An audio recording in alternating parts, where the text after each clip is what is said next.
Hey, everybody. I am in the mountains of Pennsylvania on the road, but we certainly don't want to go a week without doing the show. And we're not going to, although we're a little different cast this week. My boy John is with me. Hey, John, what's up, buddy? What's up, Curt? How are you, man? I'm good, buddy. I'm good. I'm good. How you doing? Doing good, doing good. Excited for this. So Yep. the wild card is working, and I'm gonna step back. I grew up a traditionalist. I always liked the two divisions, division champion things. I didn't think the wild card was going to play well. It played astoundingly well. The unfortunate part is much like the government. They're going to take it, give them an inch, they'll take a mile. I knew this was coming this season with the expanded wild card. At the end of the day, the more cities in September that are playing baseball, meaningful baseball, it's better for the game. So I'm okay with it. And it's going to end up being a very interesting seasons, mainly because you've got so many teams going in opposite directions from expectations. I mean, in the NL, we've got the Giants, as of the show, they're a half game up. Reds, Phillies right behind them. And then you've got the Diamondbacks a half game out. That I'm going to be very curious to see how both the Diamondbacks and the Marlins, being a half game out and being as young as they are, what their moves are at the deadline. If they have the people in the locker room they think they have, then maybe they don't do much. But If they don't do anything, Curt, does that just mean those teams saying we might not be ready yet? No. I think it's a couple things with both clubs. Number one, both of them are stacked with, well, Arizona much more so with prospects, and a team like the Angels that was potentially talking about moving Ohtani or any of the other deals. A lot of times when a team engages with a team like that, they're going to ask too much, and the Diamondbacks are in the place that the Diamondbacks are in, the place that the Blue Jays are in, the place that the Marlins and the Reds are in. They're in that because they hung onto their prospects. If they believe, and we're going to talk about the Angels here in a minute, but if you believe your team can get to the World Series and has World Series winning potential, then you make the deal. You don't give away the farm, no pun intended, but you make the deal. If you think you're here a year too soon, if you think that maybe it isn't what you thought it was, or the numbers underneath don't actually show your team being as good as your record says it is, you have to take stock. And there's a bunch of good questions and topics to talk about. And a team like the Reds and the Phillies, they're in it. But when we talk about like the Cardinals and the Mets and the Padres, the 9.5, 7.5, Padres 6.5 back, those are all big hurdles, but they would be huge hurdles for one team. It's not that the Cardinals are 9.5 back. It's that there's 3, 4, 5, 6, 7, 8 teams in front of them. So you don't have to be 9.5 games better than the team leading the wild card. You have to be somewhere in the neighborhood of 9.5 games better than 3 other teams. And that doesn't lend itself to an event that happens very often. It's the same thing when you look at the Yankees and you look at, the fact that the Red Sox are a game ahead of the Yankees should be mind-boggling to a lot of people. Yeah. I said before, and I know, John, we've talked about this all year long, I think you might have 4 teams from the AL East in the playoffs. I think the Orioles are good enough to win that division. If they don't, they'll be the number 1 wild card. But the Blue Jays and Red Sox are clearly good enough, and the Yankees get healthy fast. You could have that whole division vying for the 4 spots. I don't think that's bad for baseball. But I think that's a very fascinating dynamic. And the team, the Mets is the one that gets me.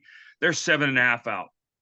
They need to be 7.5 games better than the Padres, the Cubs, the Marlins, and the Diamondbacks, and either the Phillies, Reds, or Giants. 8 games better than that. So I don't think it's going to happen. And so should they be sellers then? Here's the thing. You're sellers if you don't believe that you can turn it around next year. If you think this is a fluke and you think this team is actually going to perform next year, then you sell. or you don't sell, right? You've got a Right. massive payroll. You're going to pay a huge luxury tax. If you believe that it's going to still be a World Series team next year, or it's going to actually be a World Series team next year, then you don't sell. You hold on, and that's the hardest thing in sports, is for teams to not do anything. Right? I mean, it's buyers and sellers at the deadline, because a lot of times fans force their team to be one or the other. Because again, owners hate bad media, and there are a lot of front offices that do react to the media. Which brings us to the Angels. Apparently, Ohtani's off the block, and I'm blown away by this one.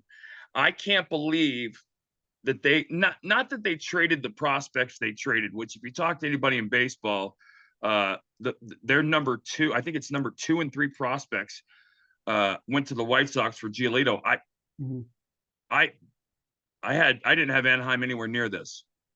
They're 4 games out. Yes, you can make up the 4 games, but I don't see the Anaheim Angels as a team that would scare me in the postseason, other than Ohtani. Now, this could be a huge play for. There's 2 ways to look at this. I think what they're doing is trying to make Ohtani see, hey, listen, we'll do what we need to do to win, so we want you to stay here. Or they dealt 2 prospects because they know they're going to deal Ohtani, and they're going to fill those prospect holes that they just created back up. Because a couple of the teams, again, let's talk about the Giants, the Reds, the Phillies, the Diamondbacks, the Marlins, the Rays, the Astros, the Jays, Sox, and Yankees. All those teams are within 2.5 games of a playoff spot. So you would think that on the buy list, they're all potential buyers. Every one of them will be looking for bullpen help. Everybody will be looking for that 26 man on the roster who can play 2 positions and gives you depth. Everybody will they'll be looking for the 04 Dave Roberts, Doug Mankiewicz, that guy who, they don't have the guy that can run with running being the way it is now. If your team doesn't have that guy, you can bring in as a pinch runner in the late innings. You look for that guy, or that defensive guy, whatever. On the Angels side, though, now with them keeping Ohtani, or pretty much it's official, I guess, that they are keeping him. If they do make the playoffs, is that essentially just a win for them? Like, do they have to get to the World Series to make a statement, or can they just get to the playoffs? I think they do. Yeah, I think for him to stay, I think they do. Or they need to take a deep run, right? Okay. They need to get to the ALCS and play it 6 or 7 games and just miss out. And for him, because then when you get that close, you can Ohtani could look at himself and say, well, for the most part, the players will go, well, if I had done a little bit more. But I disagree with you. I do not believe in any respects that he's off the market. Really? Well, no, because think about this. If you're the Angels and you want to trade Ohtani, you want maximum return, right? Mm-hmm. Okay. And for a fact that financially, the most of the teams that are in on him are not going to re-sign him. So they are not going to give you maximum return as of 2 days ago. Now that he's quote unquote off the market, now they know that when you come back to them, you can't come back with the same offer. He's off the market.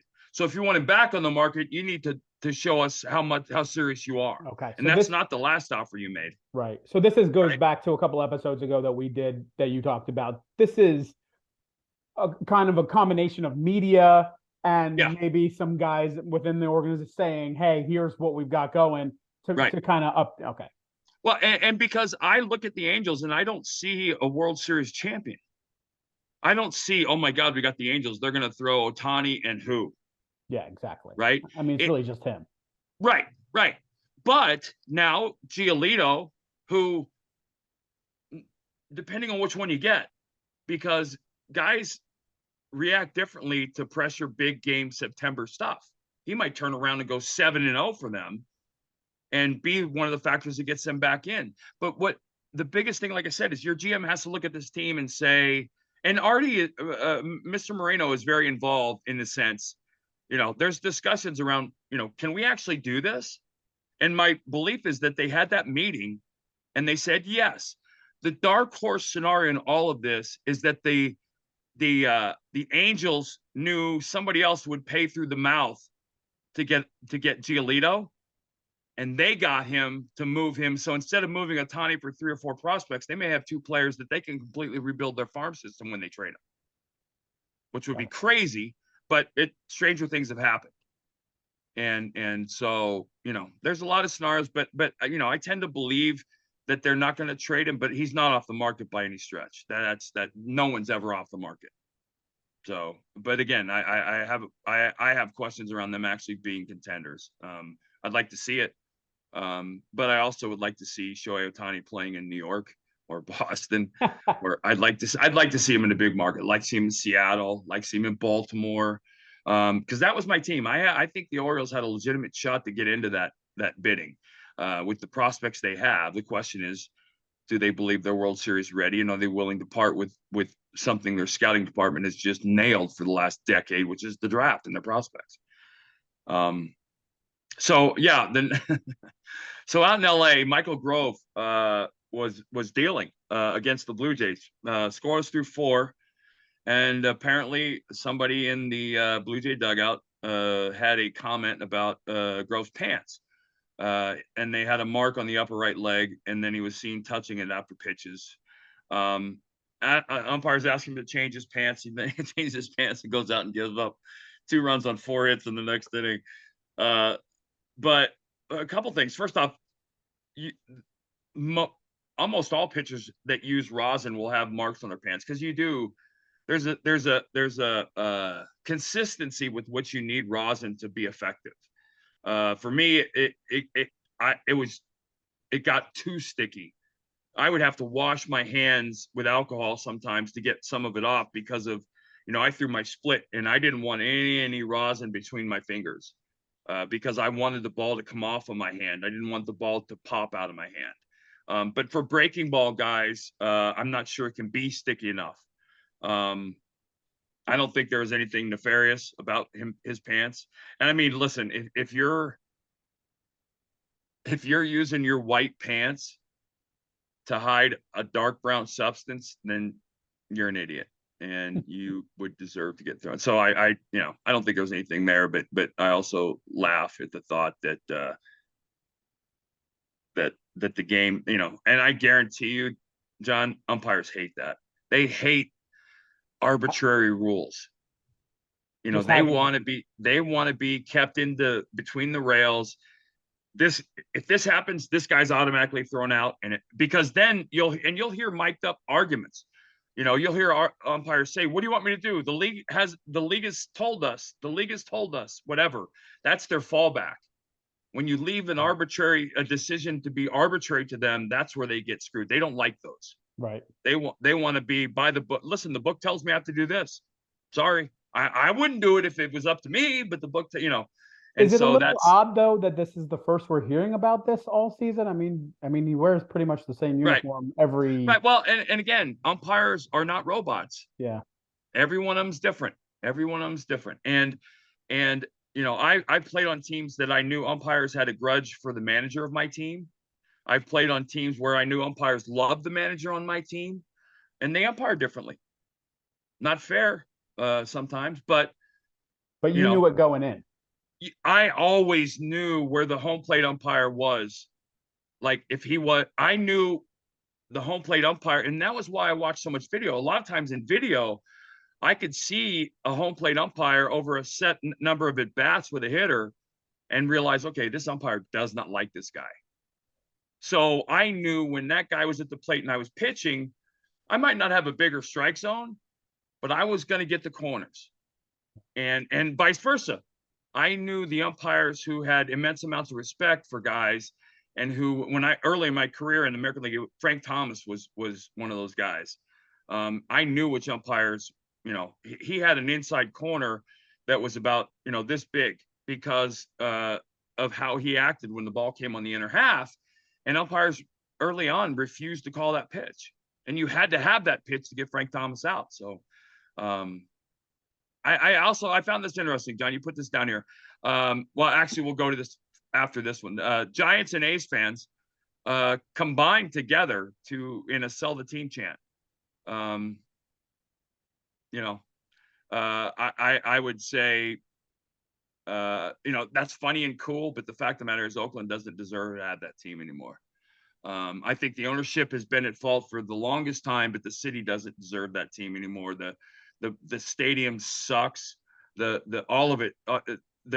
And I know in the 70s and probably 80s when they were a dynasty, there were probably tremendous fans, but that I haven't seen those. And they were always respectful of me, but there were things that happened in that stadium during pregame stuff that the fans weren't. They were just not good people. They were just angry, bitter people, and most of them had Raiders costumes on. So, but I still debate that Oakland shouldn't be the team moving to Vegas. It should be Tampa or Florida. But it is what it is in the city. And I think the part of it is, I think fans are getting tired of footing the bill for billionaires from a stadium lease and thing. But at the same time, the teams, tax breaks or not, they bring in tens of millions of dollars of revenue. They create hundreds and hundreds of jobs, if not in the thousands. They do bring, I think, as much as they get in the long run. But it sucks to see a franchise so steeped in history not exist anymore. I mean, it certainly wasn't the case with Montreal when they left, but I do believe, the Oakland A's of the 70s were one of the best dynasties and greatest dynasties ever. That kind of sucks. So the Rangers blow out Houston 13-5. The Rangers now lead the Astros by 2 games in the West, which probably in the surprise stories of Pirates, Orioles, Reds, Yankees, Mets underachieving, Rangers leading the West is up there in surprise stories. It's not a shocker though, because I think everybody saw the talent level, and I think last year they underachieved. But Texas has won 17 games by at least 8 runs this season. Which is pretty, when you look at the run difference, I think they are still leading the league in run differential. The most wins by that many runs entering August in the modern era, arbitrary stat, but still interesting, was the 1953 Brooklyn Dodgers and the 1936 New York Yankees. Both of them had 16 wins going into August. And the Rangers have 17. Again, it just tells you, I think it tells with the Rangers, when you look at the Rangers, I think it says more about the fact that they're hitting well than pitching well, because I don't think they're pitching all that well. And they're doing this. They're running this division by 2 games without Jacob deGrom. But when does it come back to bite them? I mean, they can't get through the playoffs just by you don't. Banks, here's right? the thing: the last team to hit their way to a World Series trophy was the 2002 Anaheim Angels. And before that, I can't tell you when it was. You don't do that. Yeah. You don't hit your way to the title because you don't face any 4s or 5s in October. You don't face, sometimes you might not even face the 3. You don't face the back half of a bullpen in October. You face the 3 best starters and the 3 or 4 best relievers. Now, you can out hit that, but generally you don't, most teams don't. And so that was one of the more, again, I thought the Rangers, Giolito was a Ranger target. I'm sure he was. But to see Anaheim get him, and maybe they got him because they knew the Rangers were in the bidding. But anyway, I don't know. I think the Rangers are very good. I think last year they underachieved more last year than they are over. I don't think they're overachieving by much this year. And they're doing it, without Mike Trout, and I don't know what the latest is, because I listened to that. He's back in so many weeks. He's back. I listened to that, and I just kind of scoff at that, because none of that's ever valid for the most part. So this next story, rather interesting.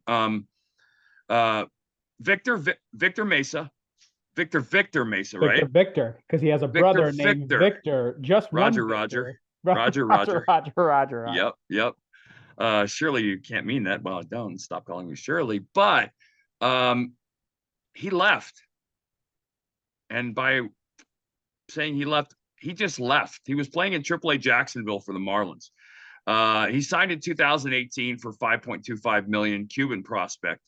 And apparently he was having disagreements with the coaches. And when I say he left, I mean he left. They found him in the Bahamas celebrating his birthday only because he tweeted pictures and wished himself a happy birthday. Chuckle a little bit, but I feel bad for these stories because there's something going on underneath that isn't copacetic. This kid has some issues, obviously. Maybe the team has issues, but John, I think we talked about this early in the year. I just don't think people can understand. No one ever gets past the dollar signs. I don't think people understand how hard it is for non-English speaking players to come here from a third world country, which Cuba is every bit a third world country, and they have nothing, and they suddenly show up in the United States with $5.25 million, don't speak the language, and you ask them to adjust. Now, teams have gone long, far, and wide to change that and to make it a healthier environment over here for them, but it's still incredibly tough. But at the same time, you can't let something like this go. You can't allow this to go unpunished. They put him on the restricted list, which is the no-no list in baseball. And I don't know how it gets fixed. I mean, he's, I guess the kind of sucky part for the everyday working man who has to show up at work at 6 a.m. and work till 4 is he's going to get a second chance if he just says, I'm sorry. But this will be a red flag on his record. On his record for the rest of his career. Hopefully there is a career. I was just going to ask you, do you see a career after something like, I mean, it depends. Tweet it out, I think, makes it even worse. Like, hey, here I am. Like, yeah, I don't give a crap, to be honest. Right. That's going to be damning evidence. Yeah. That's the bloody glove. But I know a lot of Latin players who I was the same way when I went over to the Dominican America. They're homesick. They're just homesick. They have no. Most of the Cuban players come here with no families, and they come here under very strict guidelines because most of them defect, and they do it in the middle of the night. I mean, it's some of the most amazing stories in my baseball career were Cuban players defecting. But I hope it works out. I hope he gets squared away and gets back to baseball because, anybody with Victor as the first name, I need to see that guy in big. Just Victor. Yeah, because I want to see the VV Mesa on the back of his jersey. Okay, and John, one of the things I always talk about is the length of the history of the game. Right, it's over a century old. It's 140 years old. So when something happens that's never been seen before, that hasn't happened in 140 years. It's noteworthy. So Braves lost 7-1 on Tuesday to the Red Sox in Fenway. The Braves turned the first triple play in the majors this season, and the club's first since 2004, which is pretty amazing. I think I had 3 triple plays turned behind me as a pitcher. So that's pretty amazing that it's been that long. What's that feeling like, real quick? I know here's the cool thing. Here's the cool thing was. And I'll tell you the story about the letter B in my career someday. But the first time it ever happened to me, it was Jeff King for the Pirates hitting with two guys on. Jeff King hitting with Barry Bonds on first base, and I think Andy Van Slyke at second. King hits a line drive to Mickey Mordini at second. He steps on second and tags Bonds. The second time was Jeff Kent for the Giants hitting with Barry Bonds on first base and a guy on second, line drive to the second baseman, tags second, throws the first for the triple play. So I thought that was pretty cool. Anyway, this one was an 8-3-5. So you got center field, the first base, the third base triple play. Okay. Which is no one's alive has ever even seen anything. No one born in the last 50 years has ever seen anything like it. I know that because the last time an 8-3-5 triple play happened was June 7th, 1884, by the Boston Beaneaters against the Providence Grays. 139 years ago. Yeah, the 8-3-5 is not something you ever see on a scorecard. And as someone who as a kid kept score, I never wrote 8-3-5 on a scorecard. So that's pretty cool. Spencer Strider punched out 10 on Wednesday for a season total of 199. His total at 199, the third most by a player under the age of 25 before August.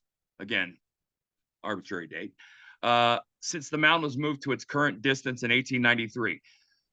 It's an arbitrary date, but it's still amazing. You're talking about again 130 years.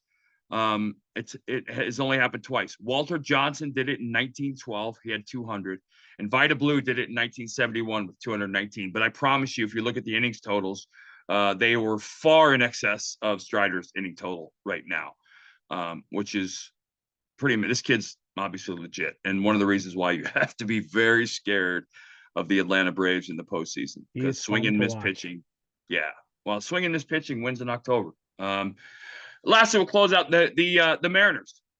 1991 is what, 32 years ago? They break a streak started back in 1991. They had lost 580 straight road games when trailing by 4+ runs in the 8th inning or later. Now, that in itself is not, I don't think it's that. The road game thing is why, for the most part, you don't ever have big comebacks, because you don't hit last. Anyway, 580 straight road games. 1991, they beat the White Sox in the first year at New Comiskey Park. Tuesday night, the Mariners came back to beat the Twins down by 4 for the first. So they're 1-580 when they're trailing by 4. For you gamblers out there, that took the in the moment odds, you cashed in, I'm sure. But yeah, no, and it just goes to show you how hard it actually is to do. So when you see things like somebody coming back with 3 or 4 runs in the 9th inning, well, as the visitor, that makes it even harder because the other team hits last. So we are going to call it a day for now. And on Tuesday, John has a great topic. I'll give you my top 5 baseball movies. And there's 5 for sure. I don't know that I don't know if you'll be surprised or it'll be a yawn fest based on me just giving either obvious picks or picks no one even thought of. But top 5 baseball movies on Tuesday, John. Good stuff, buddy. Very good stuff this week. This was fun. Great job. Yeah. Yep. So you guys, listen, you can find us on Spotify. You can find us anywhere you can get your podcasts. Check out, we prefer you do it at OutKick. If you go to the OutKick page up in the right corner of the screen as it shows, click on that link. It'll take you to the shows page where you can see Tommy and Dan Kakich's and Clay's and all the shows that we do, podcasts that we do. You'll find mine on there or anywhere else you get your podcast, Apple, Spotify, all that. You can find us, the Curt Schilling Baseball Show. Have a great weekend. John, I'll catch up with you on Tuesday, brother.